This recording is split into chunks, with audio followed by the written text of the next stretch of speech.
Chers amis de Val-di-Caufaine, selon mes infos, 3 listes de candidats aux prochaines municipales seraient en constitution, mais aucune ne serait encore complète. Alors, si les anciens font défaut, allez-y vous les jeunes, n'ayez pas peur, engagez-vous, chacun devrait avoir vécu cette expérience. Et surtout, il faut que ça change à Val-di-Caufaine.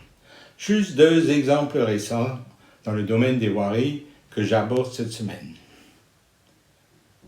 Que ce soit Iltal, Roppenswiller, Durmenac, Muspach-le-Haut, toutes ces communes autour de nous, avant d'aménager leur voirie principale, ont mis à niveau le réseau souterrain, enfoui le réseau aérien, créé ou mis aux normes leurs trottoirs.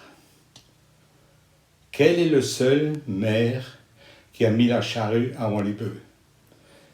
C'est M. Chilin à Val-di-Caufaine. Il semble qu'ici, on ne jure plus que pour le superficiel. Et pourtant, le département qui a financé avait déjà différé son intervention pendant 2 ans pour laisser le temps à notre commune de réagir. Il faudra désormais attendre au moins 10 ans avant une nouvelle amélioration. Deuxième exemple. Nous avions déjà dans nos cartons un bel avant-projet de transformation de notre centre-village en zone de tranquillité. Un souhait de longue date des riverains.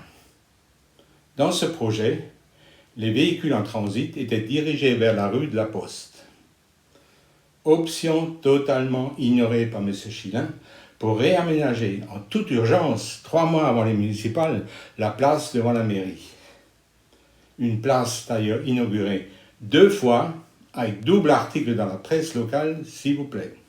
Et toc toc toc, voilà la réapparition dans la foulée, enfin, de notre statue de Jeanne d'Arc, dissimulée une nouvelle fois pendant 6 ans, non dans l'île cette fois-ci, mais au fond d'un atelier. Élection oblige. En tout cas, 2 choix très lourds, aux conséquences attendues, mais aussi inattendues pour l'avenir de notre village. Non, on ne peut pas continuer ainsi à insulter l'avenir à Val-di-Caufaine. Chers amis, retrouvez mon analyse de cette semaine au sujet de nos voiries, cette fois, sur ma page Facebook C'était mieux demain. Mercredi 29 janvier, pour un petit retour sur les critiques de M. Chilin en 2014 envers une équipe dont laquelle il était adjoint. Jeudi 30 janvier, avec moi, suivant l'évolution de sa parole donnée en 2014 jusqu'à l'évaluation de sa parole tenue entre 2014 et 2020. Vendredi 31 janvier, comme moi, réfléchissez à ce que vous voulez désormais pour vous engager et voter. À bientôt.